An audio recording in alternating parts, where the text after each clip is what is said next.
Bakit sa rami-raming school? Bakit dito ka lumipat, Shilo? Hindi na kasi ako pwede dun sa dati kong school. What do you mean hindi ka na pwede ron? Did you commit a crime? Hindi naman. Marami kasi akong absence, kaya yun yung nagparami sa record ko. Bakit marami kang absence? If you're uncomfortable na sagutin sila, wag na. Piper naman eh. Eh di yung madaling tanong na lang. Pwede ba, pre? Sige. Shilo, what's your pet peeve? Pet peeve? Ano yung pet peeve? Sabi na hindi niya alam yung word na yun eh.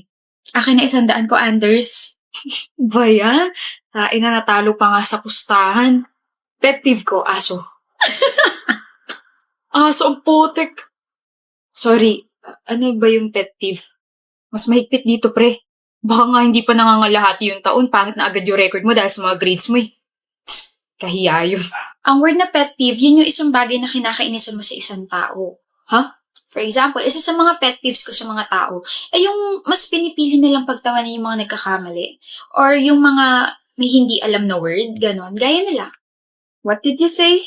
Wow, Piper, parang di mo tinatawanan yung mga ganitong tao dati ah. Ikaw na nagsabi, dati.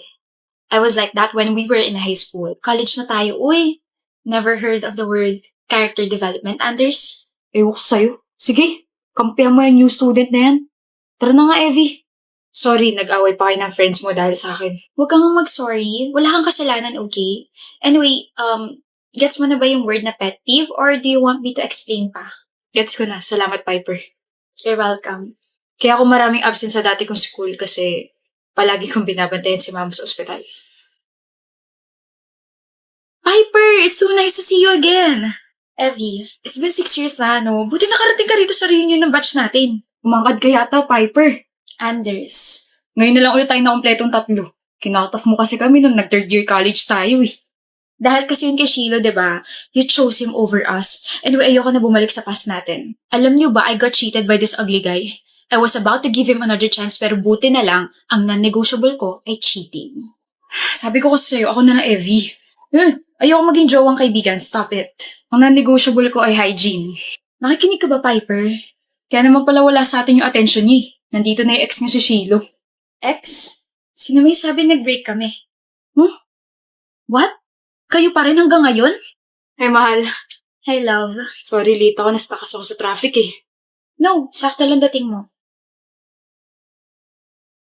Sakto, pre. We were just talking about non-negotiables. What's yours? Government savings bond. Bayan, pre, bobo ka pa rin talaga hanggang ngayon. No offense sa tawa namin, Shilo, pero may ganun ba? Bakit? Non-negotiable instrument naman talaga yun ah. Don't tell me, hindi nyo alam. Graduate din naman kayo ng accountancy. Di may ipababang meaning yun? Bigyan mo ako example. Girl, na kaya naman tumaga sa relasyon kasama siya. Kung ako ikaw, napagod na ako kaka-explain sa kanya ng mga bagay-bagay. Nakakatawa na may mga taong di pa rin talaga nagbabago, no? Gaya niya, no? Di pa rin kayo nagbabago and buti na lang, hindi ikaw yung girlfriend ni Shilo. What? I'll give you 2 examples of non-negotiable love. 1, cheating. Kapag nag-cheat ka, wala nang second chance. Bye-bye na. Second, my non-negotiable is katoxican. If toxic ka sa akin, I don't want to deal with you anymore. I'll cut you off. Gaya nitong dalawang to. Gets? Gets. Iniinsulto mo ba kami? This is why I decided to cut you off. You're both disrespectful and wala kayong character development. Pinipili mo pa rin siya kaysa sa amin? The moment you made me the villain just because I educated you about your attitude towards the people around you, hindi na tayo magkaibigan. Piper! And yes, I will always choose my man, my peace, and the person that I love. Kaya I don't see the point na kinakamusta at kinakausap niya pa ako. Excuse me. Excuse me. She's so annoying. Yanzi, halika nga rito. Ayoko. Minsan lang to, friend. Masungit to kay umayos ka. Good mood siya ngayon, no? Yanzi, si Miko. Miko, si Yanzi. Hello, Mukhang ayaw niya sa akin ah. gusto kita. Gusto kita makilala. Pinilit ko nga lang to friend ko na friend mo pala na ipakilala ka sa akin kasi since first year college pa lang tayo. Crush na kita tapos alam mo ba, unang kita ko sa'yo, nabili ka ng fishbowl sa may kwek-kwek. Aga mo naman nilaglag yung sarili mo, friend. Weh, mabilis ma-turn off yan. ginagawa mo? Mabilis ka raw ma-turn off, edi ino-on kita para may chance pa ako sa'yo. Ba't parang ay gumana? Nasaan kaya yun? Sino? Si Miko. Bakit mo siya hinahanap? Wala mang, crush ko siya eh. Bakit pa ako dadayo rito sa classroom nila, di ba? Hi, the things that I can do for the person that I like. Swerte siya ako yung nagkagusto sa kanya. Eh bakit gusto mo siya? Gwapo eh. Yun lang? Dami mo naman tanong, Miko. Miko. I mean, nakanta ko. Miko. Miko sa puso ko. Paraan ako. Bakit? Diyan classroom ko eh. Alam ko. I mean, daan na. Minsan na nga lang makausap, palpak pa. Kinantahan ko pa siya, wala pa man din sa kondisyon tong boses ko ngayon. Sana pala sinewan ko na lang siya. Sige nga, sayaw ka nga. Ganto. Ha? Mama!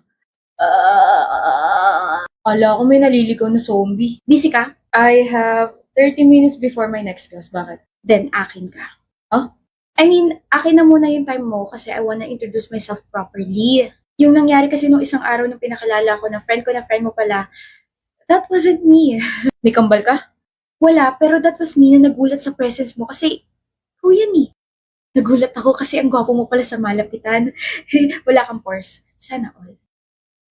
I'm Yancy Sylvester, 20, tapos dyan lang ako sa may second floor. Comes yung program ko, tapos dumadaan ako sa classroom niyo para masayit ka, makita ka, tsaka matignan ka. Pare-pares lang yun, di ba? Oo, kasi pare-pares lang naman yung nararamdaman ko kapag nasisilayan ka. Kinikilig ako. Okay, kinikilig! You're funny. Ay, kapag may napapatawa ako, nagiging crush nila ako. Hala! Crush mo na ako? Huh? Natawa ka eh. No. Papunta na rin yun dun. Ano ka ba? Sige, see you around, Miko. Miko, yung shoelace mo. Good morning din sa'yo. Salamat sa pag-greet sa akin na kompleto na yung araw ko. Uy, wag ka masyadong ngumiti. Baka ma-fall ka na niyan. Oh! Ako pala yung na-fall. Literally.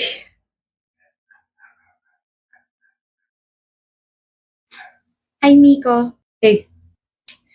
Nagkita na naman tayo. Kaya nga eh. Disappointed ka? Ako na to. Ano bang meron sa'yo at nasabi mo yan? Tapang. Matapang ako. Charot! Tapang. So, kaya mo ko ipaglaban? Hindi. Kaya ko ipaglaban yung sarili ko para makuha mo ko. Dami kong kaagaw. Ikaw na lang mag-adjust. Pwede ba yun? Bibili ka? Ako rin. Ina-update lang kita ha. Practice if ever maging tayo na. Sure na sure ah. Manifesting tawag dyan. Dumaan kasi sa FYP ko yung mga nagbibigay ng readings. Tapos sakto, it's a reading for Taurus daw. Tapos sabi niya, I can claim the good things in this world. Eh alam ko namang you're good for me kaya I'm claiming yun na. Baka naman mapunit na yung labi mo sa kakangiti mo dyan, bro ah. Well, there's this girl kasi na may gusto raw sa akin. Natutuwa ka sa kanya, no? Yeah, she's literally the funniest. In love ka na ba? Uy, hindi ako in love. Maaga pa para sabihin yan, pero I find her interesting. I like her personality. I like her vibe. So you like her. Well, you can say that. I like her. Sino? Sandali. Ito yung photo niya sa Instagram. Oh!